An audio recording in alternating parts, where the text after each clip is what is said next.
நேயர்கள் அனைவருக்கும் வணக்கம். சக்தி ஜோதிடம் வழியாக உங்களை சந்திப்பது உங்கள் வழிகாட்டி ஜோதிடர் கண்ணன்.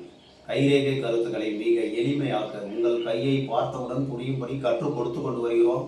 பாருங்கள், பார்த்து பயன்பெறுங்கள். புதுசாக நம்ம சேனலை பார்க்குறவங்களாம் சப்ஸ்கிரைப் பண்ணிட்டீங்கன்னா நான் போடக்கூடிய காணொலிகளை உடனுக்குடன் நீங்கள் பார்த்து பயன்பெற முடியும் என்று கூறி, இப்போ இன்றைய தலைப்பு என்னவென்றால் ஆராய்ச்சி நிலைக்கு வந்திருக்கோம். இப்போ மேல்நிலை இருக்கிறதுலே கைரேகையில மேல்நிலை ஆராய்ச்சி நிலை. அந்த ஆராய்ச்சி நிலையில் கையில் சுக்கிரன், செல்வாக்கு, வளையம், வளைகுறி, கர்ம ரகசியம். இப்ப கர்மாவை பத்தி பார்க்க போறோம். சுக்கிரனுடைய கர்மா எப்படி இருக்கிறது? நவ கிரகங்களுக்கும் அவர்களுக்கு என்று ஒதுக்கப்பட்ட வேலை கர்மா. குரு பகவானுடைய கர்மாவை நேற்று பார்த்தோம். இன்றைக்கு சுக்கிர பகவானுடைய கர்மா. அவர் ஒவ்வொரு கையிலையும் மாறுபட்டு காணப்படும் கிரகங்கள். அந்த கிரகத்துல இப்போ நேற்று குருமேட்டை பார்த்தோம், இன்னைக்கு சுக்கிரமேடு. சுக்கிரமேடுங்கிறது கையில இருக்கிறதுலே மிகப்பெரிய மேடு சுக்கிரமேடு தான். இது கீழ் செவ்வாய் பகுதி, இது ஒரு கால் பகுதி வந்து கீழ் செவ்வாய், அதுக்கப்புறம் இருக்கிறது எல்லாமே சுக்கிரமேடு தான். இந்த சுக்கிரமேடு எப்படி இருந்தால் உங்களுக்கு கர்மா எப்படி இருக்கும் அப்படிங்கிறத நம்ம தெளிவா விளக்க போறோம். இதுல இந்த சுக்கிரமேடு சம்பந்தப்பட்டது செல்வாக்கு ரேகைகள், அதே மாதிரி சுக்கிர வளையம். இப்படி மேலே வந்தாலும் சுக்கிர வளையம், கீழே வந்தாலும் சுக்கிர வளையம், அதுக்கப்புறம் வளைகுறி. இந்த சுக்கிரமேட்டில் வளை மாதிரி குறியா இருக்கிறது வளைகுறி. இது மூணு தான் இதுல வந்து சிறப்பான ஒரு கான்செப்ட். இப்போ இந்த சுக்கிர வளையம் எப்படி இருந்தால், சுக்கிர வளையம் இருந்தால் என்ன பலன், செல்வாக்கு ரேகை இருந்தால் என்ன பலன், வளைகுறி இருந்தால் வளையம், சுக்கிர வளையம், செல்வாக்கு ரேகை இந்த மேல் நோக்கி இந்த ஆயுள் ரேகையை நோக்கி இப்படி வருது பார்த்தீங்களா, இதெல்லாம் செல்வாக்கு ரேகைகள். இப்படி குறுக்க போறதும் செல்வாக்கு ரேகையெல்லாம். வளையம், சுக்கிர வளையம் வந்து இந்த மேல புதன்மேட்டுக்கும் குருமேட்டுக்கும் இடையில இப்படி வளையமா போறது. இந்த சந்திரமேட்டுல இருந்து சுக்கிரமேட்டுக்கு வளையமும் வர்றதும் சுக்கிர வளையம் தான். இதுல வந்து வளைகுறின்னா இப்படி குறுக்க வர்றது. செல்வாக்கு, வளையம், வளைகுறி, இது மூணை பத்தி விளக்க போறோம். சுக்கிரமேடு சம்பந்தப்பட்டதை விளக்க போறோம். ஆசை, காதல், உறவு, காமம், கர்மா. இப்ப நம்மளுடைய கையில சுக்கிரமேட்டை பார்த்தோன்னே, சுக்கிரமேடு எல்லாருக்கும் ஒரே மாதிரி இருக்கல, உங்க கையில் எப்படி இருக்கிறது என்று பாருங்கள். கையில சுமாரா சுக்கிரமேடு உயரம், ஓரளவு நல்ல உயரமா இருக்கு, எந்த விதமான கோடுகளும் அதிகமாக இல்லாமல் இருந்தாலும் உறவு சமமாக இருக்கிறது, சமநிலையில் இருக்கிறது. அதாவது கணவன் மனைவி ஒற்றுமை, சந்தோஷமான மனநிலையில் இருக்கக்கூடிய ஒரு நிலை உருவாகிறது. ஒரு சில பேருக்கு ரொம்ப பள்ளமா இருக்கும், இந்த ஆயில் ரேகையும் பாதியில வரும். இந்த ஆயில் ரேகை இப்படி சுத்தமா இப்படி வளைஞ்சு வருது இல்லையா, வளையாம நேரா வரும். அப்படிங்கும்போது ஆசை கம்மியா இருக்கும். சுக்கிரனாவே ஆசை, அந்த ஆசை கம்மியா இருக்கும், காதல் கம்மியா இருக்கும், உறவுகளை வந்து தள்ளி போடுவாங்க. அந்த மாதிரி இருக்கிறதுக்கு வாய்ப்பு இருக்கு. இந்த ஆயுள் ரேகை நல்லா இருந்து சுக்கிரமேடு உயர்வா நல்லபடியா இருந்ததுன்னா நல்ல ஒரு கணவன் மனைவி ஒற்றுமை, சந்தோஷமான வாழ்க்கை, ஆசை, காதல், உறவு, இன்பம் நீடிப்பதற்கு வாய்ப்பு உண்டு. இது அளவுக்கு அதிகமா ஒரு சில பேருக்கு இருந்ததுன்னா அளவுக்கு அதிகமான ஆசை, அளவுக்கு அதிகமான காதல், அளவுக்கு அதிகமான உறவு, அது அளவுக்கு அதிகமான காமத்தை காட்டக்கூடியது. இப்போ நம்ம சுக்கிரமேட்டில் செல்வாக்கு ரேகைகளை பார்க்க போறோம். இப்படி இந்த போட்டிருக்கு பார்த்தீங்களா, இதெல்லாம் செல்வாக்கு ரேகை. இந்த மாதிரி செல்வாக்கு ரேகை 1-2 இருந்ததுன்னா சிறப்பான ஒரு அமைப்பு. கணவன் மனைவி ஒற்றுமையாக இருப்பார்கள், கணவன் மனைவி சப்போர்ட் இருக்கும், உறவுகள் நிறைய இருக்கும். பூர்வீக ஜென்மத்தில் நல்லா புரிஞ்சுக்கணும், பூர்வீக ஜென்ம தொடர்பும் இருக்கும். அதான் கர்ம வாசனைன்னு சொல்லுவோம், கர்ம ரகசியம். இப்போ ஆராய்ச்சி நிலைக்கு வந்திருக்கோம் இல்லையா, சொன்னதையும் திரும்ப சொல்லிக்கிட்டு தான் போர் அடிக்கும். இப்போ இந்த கை ரேகையில, இந்த சுக்கிரமேட்டில் செல்வாக்கு ரேகையில் இருந்தால் உங்களுக்கு பூர்வீகத்திலிருந்து நிறைய பேரோட பழக்க வழக்கங்கள், யாரோடெல்லாம் பழக்க வழக்கங்கள் இருக்கிறது, காதல் இருக்கிறது, அன்பு இருக்கிறது, உறவு இருக்கிறது, பாசம் இருக்கிறது, எல்லாமே வந்து உங்களுக்கு சப்போர்ட்டிங் ரோல் வந்துடும். இதெல்லாம் உங்களுக்கு சப்போர்ட் இருக்கு, அவங்க மூலமா செல்வாக்கு இருக்கிறது, இந்த செல்வாக்கு ரேகை வரும். செல்வாக்கு ரேகைகள் சிறப்பான ஒரு அமைப்பு, உங்களுக்கு ஒரு நல்ல ஒரு ஆதரவை கொடுக்கிறது. அதுக்கப்புறம் வளையம், சுக்கிர வளையம் இப்படி கையில உடைபடாம இருந்துருச்சுன்னு வச்சுங்க, ஆசை நிறைய இருக்கும், காதல் நிறைய இருக்கும், நல்ல காதலோடு அன்போடு வாழ்வதற்கு வாய்ப்பு உண்டு. ஆசை, உணர்ச்சி அதிகமாக இருக்கும், உணர்ச்சி பெருக்கு அதிகமாக இருக்கும். சரிங்களா, தவறு செய்வதற்கும் வாய்ப்பு உண்டு. இன்னும் சொல்ல போனால் இது உடைபட்டு இருக்கு சார், இந்த சுக்கிர வளையம் உடைபட்டு இருக்கு. உடைபட்டு இருந்ததுன்னா உங்களுக்கு காதல் தோல்வி, காதலிப்பீர்கள், தோல்வி அடைந்து விடும். இது கர்மாவினுடைய காரணம். எல்லாருக்கும் எல்லாமே நடக்கிறது கிடையாது. ஒரு சில பேருக்கு இருக்கும், ஒரு சில பேருக்கு இந்த வளையம் இருக்காது. இந்த வளையம் தொடர்ந்த மாதிரி இருந்ததுன்னா நல்ல விஷயம், நிறைய கண்டுபிடிப்பதற்கு வாய்ப்பு உண்டு, நல்ல ஒரு அற்புதமான ஒரு உணர்ச்சி பெருக்கு அதிகமாக இருக்கும். அதில் வந்து விடுபட்டு விட்டு விட்டா இருந்ததுன்னா நிறைய காதல் தோல்வி வரும், ஏமாற்றப்படுவதற்கு வாய்ப்பு உண்டு. அதாவது தண்ணினா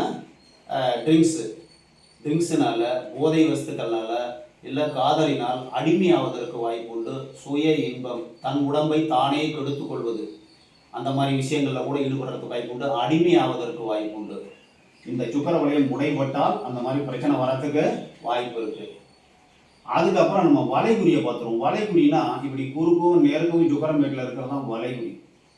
இந்த வளைகுறி இருந்துச்சுன்னா ஆசை தீராது, காதல் தீராது, உறவு தீராது, காமம் தீராது. பலரோடு உறவு நிலையை கடந்து வருவதற்கான கர்ம இணைப்பு எல்லாருக்குமே எல்லாமே நினைக்கிறதில்ல. இது எல்லாருமே அந்த மாதிரி இருக்கிறது கிடையாது. அது எப்படி இருக்கும் அப்படிங்கிறது எண்ணம் இருக்கும். நல்லா புரிஞ்சுங்க, மனசுல அந்த எண்ணம் கண்டிப்பா இருக்கும். இது 100க்கு 100% உண்மை. எண்ணம் செயலாக வேண்டும் என்றால் புத்தி ரேகை சின்னதா இருந்தது, புத்தி ரேகை ஒரு சில பேருக்கு பெருசா இருக்குன்னு வச்சுங்க. நிறைய பேர் யோசனை பண்ணுவாங்க, நம்ம போனோம்னா நம்ம பலரோடு உடலோடு ஆசை வரும். ஆசை வரும் பொழுது புத்தி தடுக்கும். அதுக்கு தான் என்ன செய்யணும், சுக்கரமேட்டை பார்த்துட்டு உங்களுடைய ஆயுள் எப்படி இருக்கிறது என்று பார்க்க வேண்டும். உடல் பலமா இருக்கா? ஒரு சில பேருக்கு பலவீனமாக இருந்ததுன்னா ஆசையோடு இந்த மனசில் மட்டும் ஆசை நிறைய இருக்கும். அதே மாதிரி புத்தி ரேகை நல்லா இருக்கும். புத்தி ரேகைன்னா தலைரேகை, அறிவு, புத்திசாலித்தனம், அறிவாற்றல். இது நல்லா நீளமாக இருந்ததுன்னா அதை கட்டுப்படுத்திடுவாங்க. கட்டுப்பாடுகள் வருவதற்கு வாய்ப்பு உண்டு. இருதய ரேகை நல்லா இருக்கான்னு பார்க்கணும். இருதய ரேகை தான் கணவன் மனைவி உறவை காட்டக்கூடியது. இப்போ நம்ம ஆராய்ச்சி நிலைக்கு வந்திருக்கோம். ஆயுள் ரேகை, புத்தி ரேகை, இருதய ரேகை, விதி ரேகையும் பார்க்கணும். விதி ரேகை உடைபட்டிருந்தால் குடும்பத்தில் பிரச்சனை வரத்துக்கு வாய்ப்பு இருக்கு. குடும்பத்தில் மாறுவதற்கு வாய்ப்பு உண்டு. அடிக்கடி மாற்றக்கூடிய உறவு நிலையில் மாற்றம். அதே மாதிரி வெட்டு, துண்டு, தீவு இந்த மாதிரிலாம் விதி ரேகையில் இருந்ததுன்னா விதி மாறுவதற்கு வாய்ப்பு உண்டு. இங்கேயும் மாறும். இதெல்லாம் நல்லா இருந்து வளைகுறி இருந்ததுன்னா ஆசை அதிகமாக இருக்கும் சார், காதல் அதிகமாக இருக்கும், காமம் அதிகமாக இருக்கும், உங்களுடைய கர்ம பலன் அதிகமாக இருக்கு அப்படின்னு அர்த்தம். இந்த ரேகைகளில் உடைவு, தீவு, வெட்டு, துண்டு இருந்தால் உங்களுக்கு கர்மா ரொம்ப அதிகமாக, தீய கர்மா அதிகமாக இருக்குன்னு அர்த்தம். நம்ம கையை பொறுத்தலும் நல்ல கர்மா, தீய கர்மா எல்லாமே சேர்ந்து முன் ஜென்மத்தில் ஒரு குவியலாக இருக்கிறது. லெஃப்ட் ஹேண்டில் நமக்கு தெரியும் நம்மளுடைய கர்ம பலன்.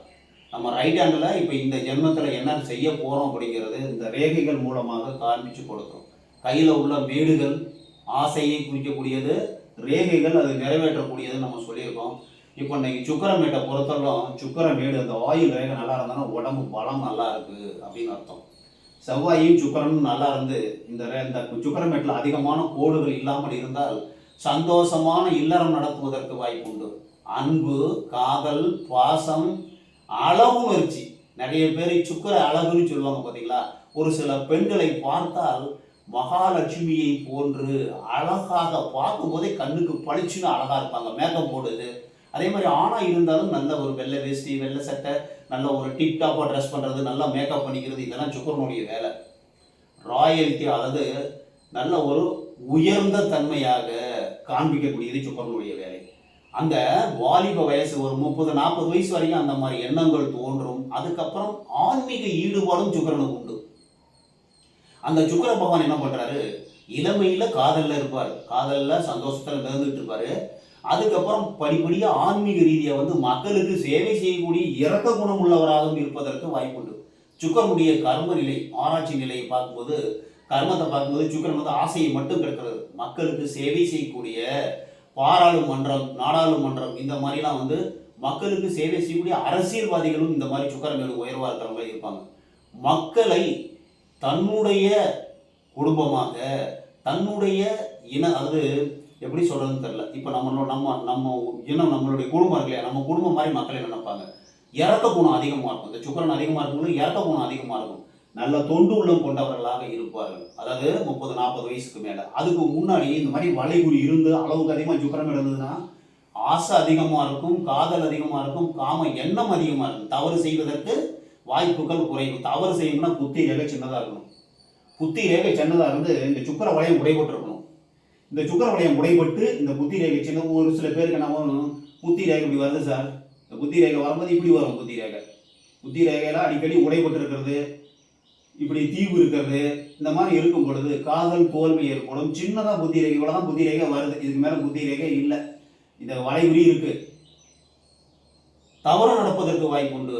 ஆசையோடு தவறும் செய்வார்கள் அப்படிங்கிறத எச்சரிக்கை காணொலி தான் இது. இது வந்து தவறு செய்யணுங்கிற அவசியம் இல்லை. நிறைய வலை போட்டு இழுக்கக்கூடிய ஒரு நிலை உருவாகும். உங்க மேல நீங்க உங்களை அடுத்தவர்கள் எதிர்பாலினம் விரும்பும், நீங்கள் அவர்களை விரும்புவீர்கள். ரெண்டு பேருக்கும் கனெக்ஷன் உண்டாக்கக்கூடியது சுக்கிரனுடைய வேலை. சுக்கிரன் வந்து அதிகமாக கோடு இல்லாமல் நல்லபடியாக 1-2 செல்வாக்கோடு இருந்ததுன்னா நல்லது. அதிகமாக செல்வாக்கு இருந்ததுன்னா உங்களுடைய கர்மா பூர்வீக புண்ணியத்தில் நிறைய பேரோட நீங்கள் பழக்க வழக்கம் இருந்திருக்கு. நிறைய பேர் அன்பு, காதல், பாசத்தோடு பழகி இருக்கிறீர்கள். அவர்கள் மூலம் உங்களுக்கு சப்போர்ட் இருக்கிறதுக்கு அர்த்தம். குறுக்கு ரேகைகள் எல்லாமே, அதுவும் செல்வாக்கு ரேகைகள் தான். முன்ன பின்ன தெரியாதவங்க வந்து உங்களோடு கலந்து விடுவார்கள், உறவு நிலையில் கலப்பார்கள். இதில் முதல்ல வந்து ஒரு ரேகை போயிட்டு இந்த இருதய ஆயுள் ரேகை தொடுத்து பார்த்தீங்கன்னா அதான் கல்யாண டைம், திருமணம் செய்து கொள்ளக்கூடிய முக்கியமான உறவு. அதே மாதிரி இந்த ரேகையிலேருந்து போய் விதி ரேகையை டச் பண்ணிச்சானாலோ இறுதி ரேகையை போய் டச் பண்ணிச்சனாலோ அந்த வயதில் நன்மையும் தீமையும் கலந்து நடப்பதற்கு வாய்ப்பு உண்டு. இதை கையை பார்க்கணும் சார், கையை பார்த்து முடிவு பண்ணணும். செல்வாக்கு ரேகைகள் எல்லாமே உங்களுக்கு கையினுடைய நிலையை பொறுத்து செல்வாக்கு வேலை செய்யுமா செய்யாதா என்பதை முடிவு செய்யணும். அதே மாதிரி சுக்கிர வளையம் இருக்கு இல்லையா, சுக்கிர வளைகுறி இருக்கு பாருங்க. வளைகுறி வளையம் வேற, வளையம்ங்கிறது மேலே வர்றது கீழே வர்றது. இது வளைகுறிங்கிறது இந்த சுக்கிர வேட்டிலே இருக்கிறது. இந்த வளைகுறி இருந்ததுன்னா ஆசை காதல் தீராது. உங்க கையை பாருங்க சார், கை நல்லா இருக்கா, கோடு இல்லாமல் இருந்ததுன்னா கணவன் மனைவி ஒற்றுமையாக சந்தோஷமாக இருக்கக்கூடிய ஒரு அமைப்பு உருவாகும்.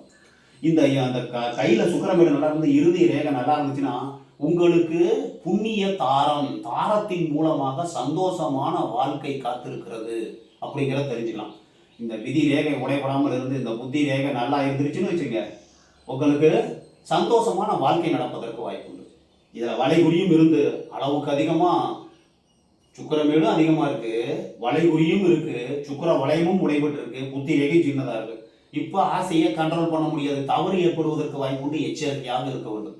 இது கர்மாவின் எல்லாருக்கும் வர்றது கிடையாது. இது கர்மாவின் படிப்படியாக வரக்கூடிய நம்மளுடைய பரம்பரையில யாருக்காவது இந்த மாதிரி இருந்திருக்கும்.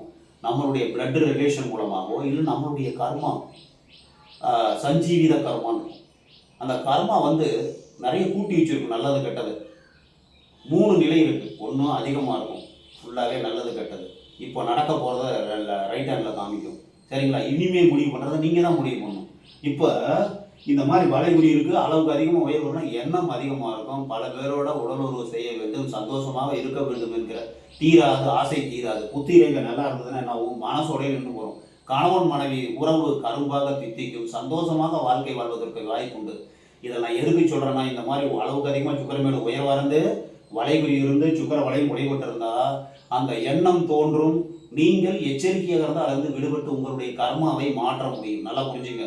இந்த ஆராய்ச்சி நிலையில என்னன்னா, இப்படி இருந்தா இப்படி இருக்கும், ஆசை இருக்கும், எண்ணம் இருக்கும். அதை இல்லாமல் செஞ்சோம்னா உங்களுக்கு நல்ல கர்மா வராது, தீய கர்மா. ஏன் அடுத்தவங்களை போய் டிஸ்டர்ப் பண்றோம், அடுத்தவங்களை கற்பழிக்கிறோம், அடுத்தவங்களுக்கு போய் வம்பு வளர்க்குறோம். அப்படிங்கும்போது கெட்ட கர்மா வரதுக்கு வாய்ப்பு இருக்கு. நம்ம எச்சரிக்கையா இருந்துட்டோம்னா பிரச்சனை இல்லாமல் இருக்கும். எல்லாமே ஒரு நீதி, நியாயம், நேர்மை, கணவன் மனைவி உறவு, இதை மட்டும் கரெக்டாக இந்த கட்டுப்பாட்டோடு இருந்து விட்டால் உங்களுடைய கர்மா கையில் உள்ள ரேகைகள் கெடுதலாக இருந்தாலும் மாறுறதுக்கு வாய்ப்பு இருக்குது. எல்லாருக்கும் இந்த மாதிரி இருக்கிறது இல்லை. ஒரு சில பேருக்கு இந்த கோடை இருக்காது, செல்வாக்கு ரேகையே இருக்காது, வளைகுறியே இருக்காது. இதெல்லாம் ரேர் அமைப்பு. அதே மாதிரி சுக்கிர வளையமும் இருக்காது. கை வந்து எல்லாருக்குமே ஓரளவு தான், ஒரு மாதிரி டிசைனாக இருக்கும். ஒரு சில பேருக்கு சின்னதாக இருக்கும் இந்த சுக்கிர வளையம். இந்த சுக்கிர மேடு வந்து சின்னதாக இருக்கும், சுக்கிர வளையம் சின்னதாக இருக்கும், உடைபட்டு இருக்கும். இந்த ரேகைகள்லாம் நல்லாவே இருக்காது. ஒரு சில பேருக்கு நல்லா இருக்கும். அந்த மாதிரி உங்களுடைய கையில் சுக்கிர மேடு எப்படி இருக்கிறது என்று பாருங்கள். உங்களுடைய கர்மா, ஆசை கர்மா பூர்வீகத்தில் உங்களுக்கு கிடைக்க வேண்டியது என்ன, லெஃப்ட் ஹேண்டையும் ரைட் ஹேண்டையும் பார்க்கணும். உங்களுக்கு எப்படி இருக்குன்னு பார்த்துட்டு நீங்கள் என்ன பண்ணணுமோ, கெட்ட ஒரு வளைகுறி இருக்குன்னு வச்சுங்க, உங்களுக்கு ஆசை நிறைய இருக்கும், நிறைய பேரோட சேரணும்னு எண்ணம் வரும். அந்த எண்ணத்தை நிறுத்தி நேர்மை, நீதி, சத்தியம், தர்மத்தை கடைபிடித்தால் வாழ்க்கையில் நன்றாக வாழ்வதற்கு வாய்ப்பு உண்டு. இல்லைன்னா சட்ட சிக்கல் வரத்துக்கு வாய்ப்பு இருக்குது, பிரச்சனை வரத்துக்கு வாய்ப்பு இருக்குது, ஜெயிலுக்கு போகிறதுக்கு கூட வாய்ப்பு இருக்குது. இதை ஏன் சொல்கிறேன்னா, எச்சரிக்கையாக இருந்துட்டிங்கன்னா உங்கள் வாழ்க்கையை திருத்தி வாழ முடியும். 3 நிலை இருக்குது கைரேகையில். முதல் நிலை ஒரு குவியல், கர்ம குவியல் இருக்குது. 2வது நிலை இப்போ என்ன நடந்துகிட்டு இருக்குங்கிறத காமிக்குது. 3வது நிலையை உண்டு பண்ணுவது நீங்கள் தான், நீங்கள் மட்டுமே பொறுப்பு. இப்போ மனசில் எண்ணம் இருக்குது, ஒரு கிணறு இருக்குது, அந்த கிணத்துல குதிக்கலாமா, தாண்டி போயிடலாமா, குதிச்சிட்டோம்னா திரும்ப மேலே ஏறது கஷ்டம். அதை நீங்கள் தான் முடிவு பண்ணணும். குதிக்கலாமா இல்லை தாண்டி போயிடலாமா அப்படிங்கிறத நீங்கள் முடிவு பண்ணணும். ஒரு சில பேருக்கு குதிச்சே ஆகணும், ஒரு சில பேருக்கு நீந்தி போகணும், அதை தாண்டி போயிடணும். அந்த மாதிரி இருக்கும். இந்த புத்தி ரேகை நேரம் இருந்தால் தாண்டிடுவீங்க. புத்தி ரேகை சின்னதாக இருந்தால் அதில் உழன்று கொண்டு இருப்பீர்கள், ஆசையிலிருந்து எழ முடியாது. இது கர்மாவின் கட்டளை. இருந்தாலும் நீங்கள் தெய்வ பக்தியோடு ஆன்மீகத்தை கடைபிடித்து கரெக்டாக நடக்க முயற்சி பண்ணீங்க, ஒருவனுக்கு ஒருத்திங்கிற மாதிரி முயற்சி பண்ணீங்கன்னா உங்களுடைய வாழ்க்கையின் கர்மா பின்னாடி வரவங்களுக்கு மாறுறதுக்கு வாய்ப்பு இருக்குது. கெட்டது இருந்தால் ஒரு சில பேருக்கு நல்லாவே இருப்பாங்க. ஆன்மீக ஈடுபாடு ஒரு 40 வயசுக்கு மேலே நல்ல ஒரு சுக்கரமேடு நல்லா இருந்துச்சுன்னா ஆன்மீக ஈடுபாடு அதிகமாக இருக்கும். மக்களுக்கு தொண்டு செய்யக்கூடிய ஒரு நல்ல உள்ளங்கள் இருக்கும். இதில் நன்மையும் தீமையும் நம்ம சுக்கரமேட்டை பொறுத்தவரைக்கும் ஆசை அளவோடு இருக்குமா, தீராத ஆசை இருக்குமா, ஆசையில் உழண்டு கொண்டே இருப்போமா அப்படிங்கிறது சுக்கரமேட்டை பார்த்து. சுக்கரமேட்டில் செல்வாக்கு ரேகைகள், சுக்கர வளையம், வளைகுறி, சுக்கரமேடு எப்படி இருக்கிறது, உயர்வாக இருக்கா, பள்ளமாக இருக்கா, மேடாக இருக்கா, நடுத்தரமாக இருக்கா, இப்படிங்கிறத பார்த்து நம்ம முடிவு பண்ணணும். உங்கள் கையை பாருங்கள், சுக்கரமேட்டை பாருங்கள். சுக்கரமேட்டுக்கு வரக்கூடிய ரேகைகள் சுக்கரமேட்டிலேருந்து வேற மேட்டுக்கு போகுதுன்னு வச்சுக்கோங்க. இப்போ சுக்கரமேட்டிலேருந்து குருமேட்டுக்கு ஒரு ரேகை போகுது. ஆசையில் இருந்து இது தலைமை. நீங்கள் ஆசைப்பட்டது நிறைவேறும். சுக்கரன் ஆசை இல்லையா, ஆசைப்பட்டது நிறைவேறும்னா குருமேட்டுக்கு சுக்கரமேட்டுலேருந்து குருமேட்டுக்கு ஒரு ரேகை வச்சுன்னு வச்சுங்க, உங்கள் ரொம்ப நாள் ஆசைகள் நிறைவேறும். நல்லா புரிஞ்சுங்க. சுக்கரமேட்டிலேருந்து ஒரு போச்சுன்னா ஒரு கலெக்டர் ஆகணும்னு நினச்சிக்கிட்டு இருப்பாரு, பரீட்சைக்கு ட்ரை பண்ணிட்டு இருப்பார். சுக்கரமேட்டிலேருந்து ஒரு ரேகை வச்சு கண்டிப்பாக ஒரு கலெக்டர் ஆயிடுவார். ஒரு எடுத்துக்காட்டு தான் சொன்னேன். அதே மாதிரி அவங்களுக்கு ஒரு ஆசை இருக்கும், நான் தொழிலதிபர் ஆகணும்னு நினைப்பாங்க. அந்த மாதிரி ஆசைகள், அதிகாரமுள்ள ஒரு பதவியை விரும்புவார்கள். அந்த பதவி உங்களுக்கு கர்மாவின் அடிப்படையில் நிறைவேறுவதற்கு வாய்ப்பு உண்டு. அதே மாதிரி சனி மேட்டுக்கு போகுது. சனி மேட்டுக்கு 50-50 தான். நிறைவேறாத ஆசைகள் நிறைய இருக்கிறதுக்கு வாய்ப்பு இருக்குது. சுக்கரமேட்டிலேருந்து சனி மேட்டுக்கு போச்சுன்னா சண்டை, சச்சரவு, பிரச்சனை, அளவுக்கு அதிகமான காதலை கொடுக்கக்கூடியது. அளவுக்கு அதிகமாக எட்டாத உயரத்தில் இருக்கக்கூடியவர்களை காதலிப்பதற்கும் வாய்ப்பு உண்டு. அதில் எச்சரிக்கையாக இருக்கணும். சூரிய மேட்டுக்கு போயிடுச்சுன்னா உங்களுக்கு சிறப்பான சுக்கரன் டு சூரிய மேடு போயிடுச்சுன்னா மனைவி வந்த பிறகு, திருமணமான பிறகு நிறைய லம்சமான ஒரு அமௌண்ட், அதாவது திருமணமான பிறகு வாழ்க்கை துணையின் மூலமாக பேர், புகழ், செல்வம், செல்வாக்கு வெளிச்சத்துக்கு வந்துடுவீங்க. அதே மாதிரி புதன் மேட்டுக்கு போச்சுன்னு வச்சுங்க, நல்லதும் கெட்டதும் நடக்கும். ஒரு சில பேர் தூக்கி விட்டுரும், ஒரு சில பேர் அமுக்கி விட்டுரும். கல்யாணம் ஆன பிறகு இறங்கிடுவாங்க, ஒரு சில பேர் ஏறிடுவாங்க. இது கையினுடைய நிலையை பார்க்கணும். அதே மாதிரி இந்த சுக்கரமேடு நல்லா இருந்தா, உங்கள் சுக்கரமேட்டிலேருந்து ரேகைகள் வெளியில் போகுதா, சுக்கரமேடு எப்படி இருக்குன்னு பார்த்து பயன் பெறுங்கள் என்று கூறி மற்றும் ஒரு சிறப்பான காணொளியில் உங்களை சந்திக்கும் வரை உங்கள் வழிகாட்டி ஜோதிடர் கண்ணன். வணக்கம்.